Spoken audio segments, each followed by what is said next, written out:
Shazia Hobbs is an ex-Muslim author and activist who has been vocal in criticising the state's handling of the Muslim community's crimes.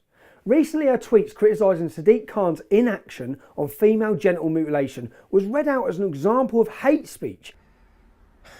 If you use a knife to mutilate your daughter's vagina, will the full force of the law be brought down on you? Asking for a Muslim. Let's work together to end this hate. I sat down with Shazia to find out more about her tweet and her thoughts on being used as an example of extreme hate. So you asked him that, and he's used that as an example of hate speech. Of hate speech. For asking him that simple question. The question you was getting at, I guess, was to do with FGM.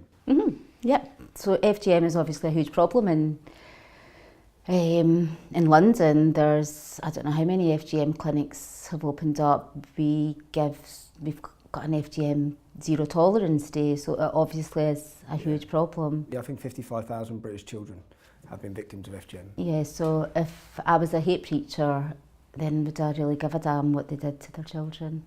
And what's your background? My dad is a bus driver. Your dad? Is a bus driver. Is a bus driver. Like Sadiq Khan's. My dad's Pakistani, my mum's Catholic. Dad's Pakistani. You was brought up Muslim? I brought up Muslim.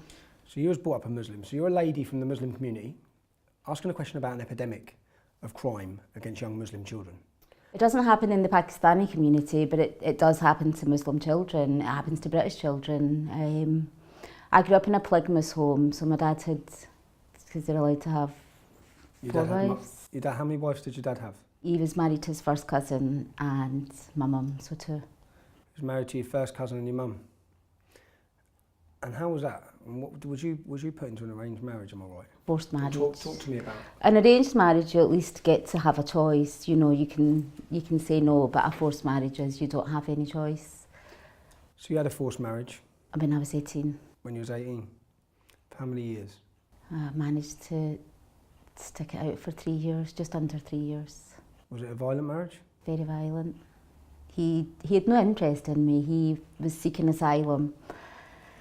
And I was becoming too westernised. So the easy thing to do when you're becoming westernised is to marry you off. That's why, so you was married off because you was becoming westernised? When you live in the West, what else are you going to be? And then you suffered in a violent marriage. Could you mind if I ask what he did to you? He was just really violent, just raped me, beat me up, and he married me for a passport, nothing else. And would often say to me as well that he was going to get married again, which he never did, unfortunately. It would have been quite good if he took another wife. But 6 months into the marriage, I gave him the triple talaq because I didn't know that women couldn't divorce their husbands. I thought, you know, I divorce you, I divorce you, I divorce you, but only men can do it. That's within, so Muslim men just have to say, I divorce you 3 times and they're divorced. In front of a witness. In front of a witness.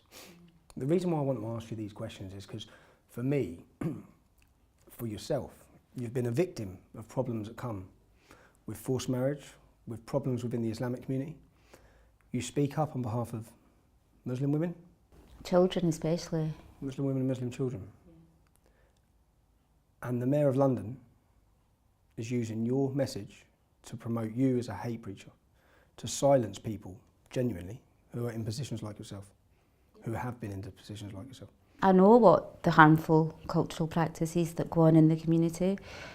You know, he could have stood there and spoke about the rape of Muslim children, the abuse Muslim children get in mosques and at home. You know, there was so many different things that he could have spoke about, but instead he chose to cry about being called a pigeon.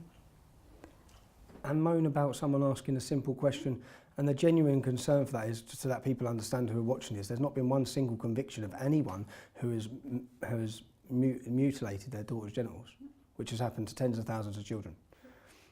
But Sadiq Khan has created a hate hub of 900 officers to stop tweets like that. Yep.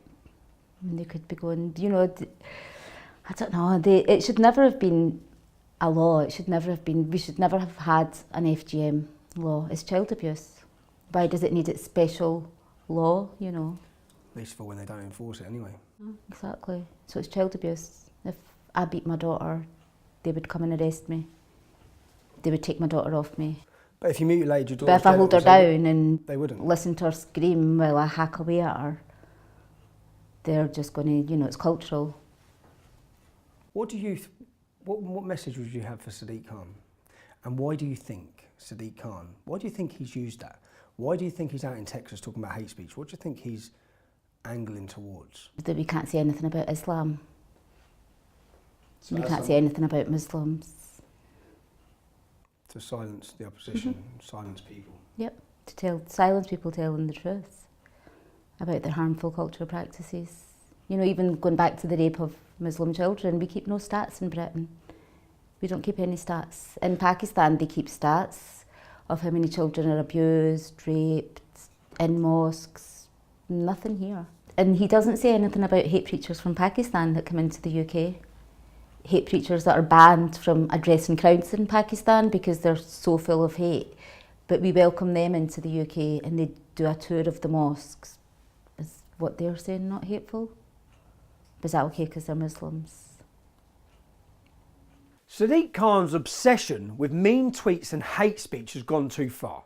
When people are being banned from social media for stating supposedly Islamophobic facts, or investigated and reported for asking questions about his lack of action on a series of crime crises, we have to ask who will stand up for the victims of these unfashionable crimes?